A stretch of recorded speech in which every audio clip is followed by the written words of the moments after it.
બોલીએ સદગુરુ મહારાજની જય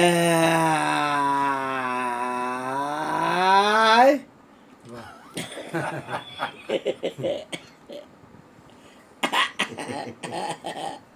આનંદ કરવાનો છે ભાઈ. આપણે જીવનમાં છે ને અમુક વસ્તુ આપણા ચિત્ત ઉપર બધું કેચઅપ થતું હોય.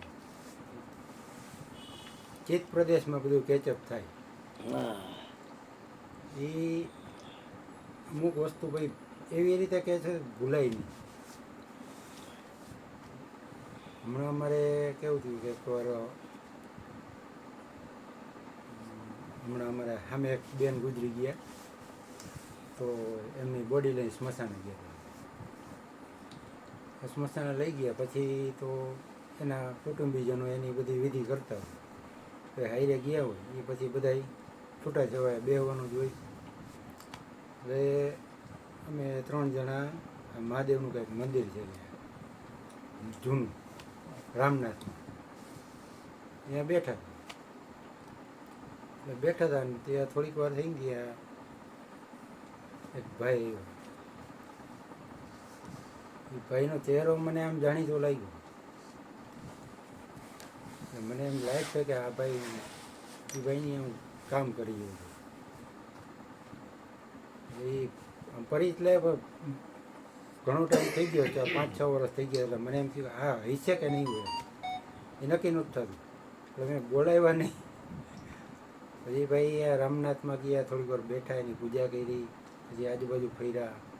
પછી થોડી વાર પછી મને સામે બેઠા. પછી મોબાઈલ કાઢીને બીજું તો કાંઈ કામ ત્યાં પ્રવૃત્તિ હોય નહીં. ભલે મંદિરે આવ્યો હોય તોય મોબાઈલ ભેગો હોય, એ છૂટે નહીં. એટલે એ ઘડીક મોબાઈલમાં આમ જોયું, પછી મોબાઈલ બાજુમાં મૂક્યું. પછી શું થયું તો થોડીક વાર બેઠા, ઊભા થઈને હાલતા થયા. એટલે ત્યાં સુધી તો મેં એને ન બોલાવ્યો. આપણું અખડ તો છે કે નહીં ઓળખી ગયો ને 99% કીધું એ જ છે. પછી હાલતા થયા ને ત્યાં મારી હારે 2 ભાઈ બેઠા હતા, એનું ધ્યાન ગયું. એ હાલીને વયો ગયો, પગથિયા ઉતરીને થોડાક દરવાજા સુધી પહોંચવા આવ્યો. ત્યાં ઓલા ભાઈએ જોઈને તો એનો મોબાઈલ ત્યાં મૂકીને વયો ગયો.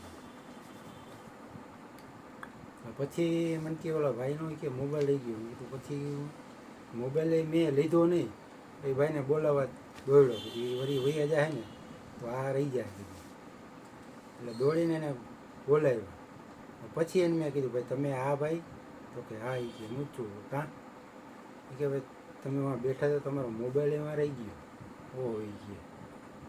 એ આવીને પાછા મોબાઈલ લઈને વયા ગયા.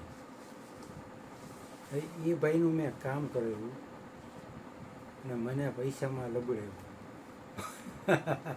હવે એ તો ભૂલાય તો નહીં જ. હવે ભૂલવા જેવું છે, આપણે એમ ભૂલી જવું જોઈએ. પણ એ વસ્તુનો ચિત્ત પ્રદેશમાં ચોંટી ગયું. પૈસા નો દીધો હોય ને ભૂલાય નહીં. લબડાવ્યા હતા. પછી એમાં જે વ્યક્તિએ મને કામ દેવડ્યું હતું એ ભાઈએ મને પૈસા દીધા. એ 2માંથી કોણે દીધા આપણને ખબર નથી, કે ઓલા ભાઈએ દીધા કે આએ દીધા કે જે થયું એ 2 મિત્ર હતા. પણ આપણે ધાર્યું તો એ મોબાઈલ હું લઈ હતો. ઓલા બેન કહી દઉં ભાઈ એ ભાઈ મને આમ કર્યું હતું. આ બેન મારે જાણીતા જ હતા. પણ બાપુએ હમણાં વાત કરી સત્વગુણ. તમે એ કે સત્વગુણ એ આપણે કરવું હોય ને, ખોટું કરવું હોય ને તોય ન કરીએ. એ થાય જ નહીં. એ અંદરવાળો જ ના પાડે કે ઉપકાર ઉપર અપકાર ન થાય. એને ભલે આપણે ઉપર જે કર્યું હોય પણ એ આપણી ગતિ ન આવે.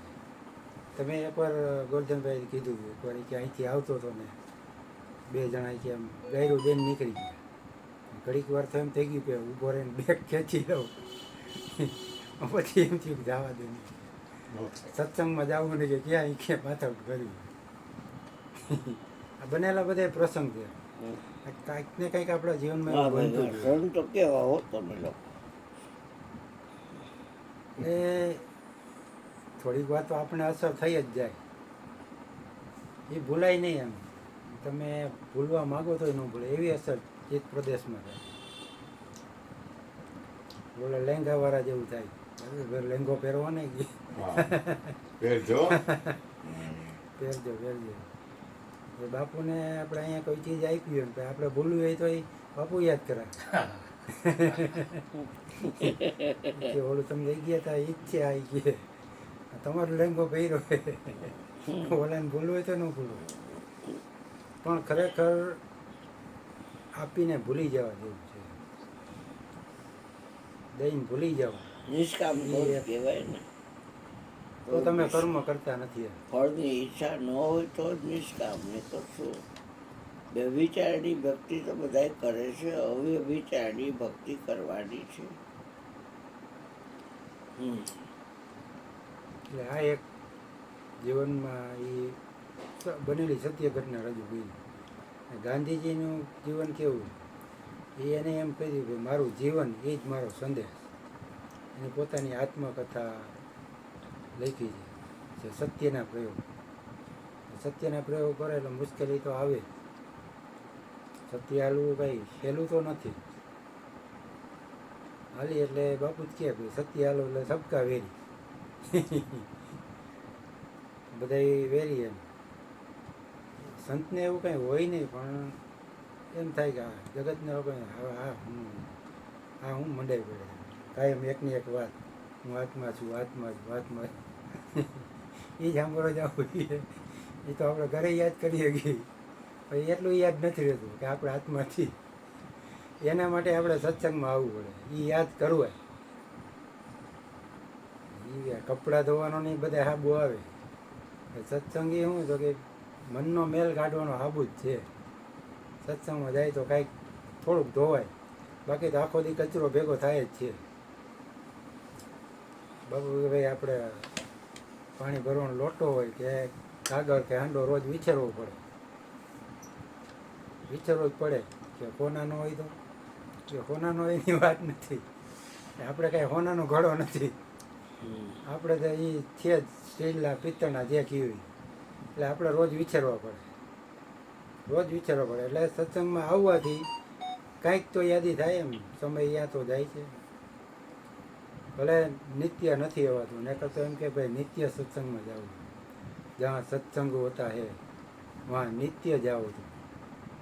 પણ અમે ફુરસત નહીં, મોકો વયો જાય. એટલે જીવનમાં જેટલો સમય મળે અને થાય એટલું, કોઈ ફોર્સ નથી. દરેકનું પોતાનું જીવન છે, દરેકને સ્વતંત્રતા છે જે કેમ પાસ કરવું. બ્રાહ્મણને પૂછ્યું હતું. હા પૂછ્યું. એ હજી ક્યાંક ફરીને આવ્યો હતો ને તો એ કે હવે તાવ જેવું આવી ગયું. એ 2-3 દી આરામ કર્યો. ઠીક હે. એટલે એ ફોન એને ન પડે, એના મમ્મીએ ઉપર મને કે હજી આવ્યો છે અને થાકી ગયો. કાંઈ વાંધો નહીં, કીધું એને કહી દે. એ કે આ બહાર ફરવા જવાનું થાય, પણ દુનિયાનો છેડો તો ઘરે આવીને તમને શાંતિ થાય. એ સિવાય શાંતિ ક્યાંય ન હોય. ભલે ગમે એવી હોટલ હોય 5 સ્ટાર ને ગાટલા હોય પોચા પણ ઊંઘ ન આવે. દુનિયાનો છેડો ઘર ગમે એટલું ફરી ગયો તમને ક્યાંય શાંતિ ન મળે. કાં શાંતિ મળે તો સત્સંગ, 2 ઘડી શાંતિ મળતી હોય, ઊંઘ આવી જાય. બોલીએ સદગુરુ મહારાજની જય. ભગવાન